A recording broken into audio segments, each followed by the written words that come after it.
तो चलो बेटा, जो थर्ड एंड लास्ट हमारा मेथड होता है नेशनल इनकम को काउंट करने का, वो होता है एक्सपेंडिचर मेथड। हम लोग एक बार एक्सपेंडिचर मेथड के ऊपर भी अच्छे तरीके से इसके जो जो प्रिकॉशंस हैं उसके ऊपर बात कर लेते हैं। 6 प्रिकॉशंस ही करेंगे, इससे ज़्यादा की नीड नहीं है। तो जिन चीज़ों की नीड नहीं है, ज़्यादा अपना टाइम वेस्ट नहीं करना है इधर उधर की चीज़ों को याद करने में। देख लेते हैं हम लोग। सबसे पहला जो हमारा इसका प्रिकॉशन है वो ये है कि दोहरी गणना से बचने के लिए केवल अंतिम व्यय शामिल किया जाता है। अब ये दोहरी गणना क्या है, पहले ही हम लोग बात कर चुके हैं। किसी भी चीज की अगर एंट्री एक से ज्यादा बार हो जाती है, that will be considered as the part of double entry, या फिर हम लोग उसको दोहरी गणना बोलते हैं। ये देखो, ये डबल एंट्री बताया हुआ है। कोई भी चीज एक से ज्यादा बार, जब 2 बार एंट्री कर लेंगे तो वो हमारी डबल एंट्री हो जाती है। तो जैसे मध्यवर्ती वस्तु का या फिर इंटरमीडिएट आइटम्स की वैल्यू को भी काउंट कर लिया, प्लस साइकिल की वैल्यू को भी काउंट कर लिया, तो वो डबल एंट्री हो जाती है। एग्जांपल से समझाया था मैंने। तो देखो बेटा, क्या होता है कि दोहरी गणना से, डबल एंट्री से बचने के लिए हम लोग क्या करें, जो फाइनल वैल्यू का प्राइस है उसको इंक्लूड कर लो। जैसे हमने साइकिल के प्राइस को इंक्लूड कर लिया था और इसकी गद्दी, इसके कैरियर, उसके पहियों के मूल्य को इंक्लूड नहीं किया था, क्योंकि that are already included in the price of, final price of bicycle.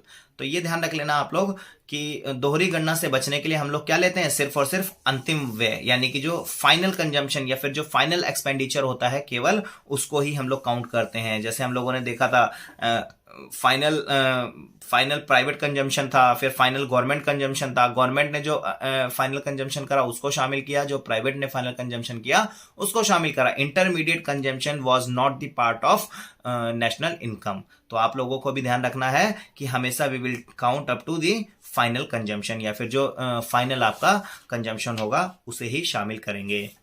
Second देख लेते हैं, पुरानी वस्तुओं पर किया जाने वाला व्यय कुल व्यय में शामिल नहीं किया जाएगा। पुरानी वस्तु यानी कि कोई गाड़ी पुरानी खरीद ली, उसके ऊपर जो भी एक्सपेंडिचर किया, that is already included in the financial year when we have purchased it.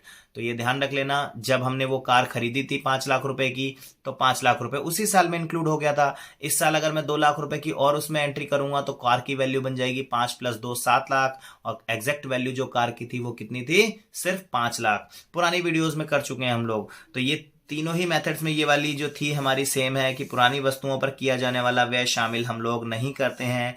Expenses on old items are not included in total expenditure. वो हमारे करंट ईयर के एक्सपेंडिचर का पार्ट नहीं होता है, हमेशा ध्यान रख लेना। और कभी भी एक हमने एक्सपेंस किया है तो वो सामने वाले की इनकम बनती है। पुरानी वस्तुओं पर अगर हमने कोई भी खर्च किया है उसको शामिल नहीं करेंगे, लेकिन पुरानी वस्तुओं के लिए जो कमीशन होता है उसको हम लोग शामिल करेंगे। थर्ड पॉइंट पकड़ लेते हैं, शेयर और बॉन्ड्स पर किया जाने वाला व्यय, यानी कि शेयर और बॉन्ड पर अगर हम लोग कोई भी परचेज पर खर्च कर रहे हैं, expense on the share and bonds is not included in total expenses. वो टोटल एक्सपेंस नहीं होगा, बिकॉज शेयर्स और बॉन्ड्स जो होते हैं वो ट्रांसफर किए जाते हैं और ट्रांसफर इनकम को कभी भी शामिल नहीं किया जाता। प्लस आपके शेयर एंड बॉन्ड्स जो होते हैं ये कागजी दावे होते हैं, ये सिर्फ पेपर वेट के होते हैं, सिर्फ आपकी पेपर वैल्यू होती है, इनकी रियल वैल्यू नहीं होती। इसी वजह से इनको कभी भी शामिल नहीं किया जाता। तो जिसे शामिल नहीं करेंगे उसे क्रॉस मार देंगे। अगला देखते हैं। अगला कहता है कि सरकार के द्वारा कोई भी अगर हस्तांतरण भुगतान किया जाता है। अब हस्तांतरण भुगतान का मतलब क्या होता है, ट्रांसफर पेमेंट की गई, यहाँ पर सॉरी इनकम की जगह यहाँ पेमेंट आएगा। ट्रांसफर कोई भी पेमेंट की गई है गवर्नमेंट के थ्रू। अब क्योंकि नेशनल इनकम गवर्नमेंट की भी इनकम का पार्ट होता है, तो कोई भी ट्रांसफर पेमेंट की है गवर्नमेंट ने, तो ट्रांसफर की कोई भी पेमेंट शामिल नहीं की जाएगी, क्योंकि ये कौन सी होती है, अनअर्न्ड इनकम का पार्ट होती है। और ट्रांसफर में जैसे गवर्नमेंट ने बूढ़े लोगों को ओल्ड एज पेंशन दे दी, तो वो कभी भी देखो, ओल्ड एज लोगों की तो इनकम हो गई, लेकिन जब हमने एक्सपेंस किया तभी तो इनकम हुई। तो गवर्नमेंट ने जो एक्सपेंस किया उसके लिए ओल्ड एज लोगों ने कुछ भी काम नहीं किया था। तो कोई भी अनअर्न्ड इनकम अगर कभी भी होगी तो उसको नेशनल इनकम में शामिल नहीं करेंगे, ध्यान रख लेना।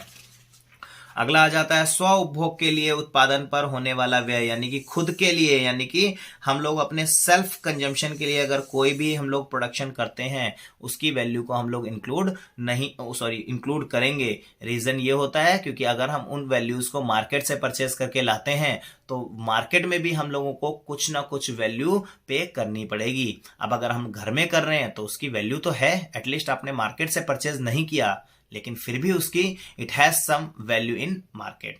तो इसके लिए हम लोग खुद के लिए कोई भी अगर प्रोडक्शन करते हैं उसके ऊपर जो भी खर्चा हुआ वो सारा का सारा खर्चा आप लोग शामिल करोगे, नेशनल इनकम में काउंट करके चलोगे। लास्ट कर लेते हैं हम लोग इसमें, वो ये आता है कि अगर आपको नेट इन्वेस्टमेंट गिवन है, नेट इन्वेस्टमेंट अगर आपको गिवन है, जब हम लोग क्वेश्चन सॉल्व करते हैं एक्सपेंडिचर मेथड का, अगर नेट इन्वेस्टमेंट आपको गिवन है तो आपकी जो वैल्यू आएगी वो सीधी सीधी NDP एट MP पर आएगी। तब आपको इसमें डेप्रिसिएशन ऐड करने की जरूरत नहीं होती। ज्यादातर हम लोग जब क्वेश्चन करते हैं तो हमारी वैल्यू कहां पर आती है, GDP एट MP पर आती है। तो G से N पर जाने के लिए हम लोग क्या करते हैं, डेप्रिसिएशन को माइनस कर देते हैं। लेकिन जब ऑलरेडी यहां पर शुद्ध वैल्यू यानी कि शुद्ध इन्वेस्टमेंट अगर नेट पर गिवन है तो हमारी जो वैल्यू होगी डोमेस्टिक इनकम की वो भी सीधी सीधी नेट पर आएगी। अब नेट पर जब आ रही है तो आपको डेप्रिसिएशन कंफ्यूज करने के लिए दिया जाएगा, लेकिन आप लोग दोबारा से उसमें डेप्रिसिएशन माइनस नहीं करोगे, क्योंकि नेट पे अगर वैल्यू आई है that clearly means that depreciation has already been subtracted from the unit. इस यूनिट में से जो आपका डेप्रिसिएशन है उसकी वैल्यू ऑलरेडी माइनस कर दी गई है।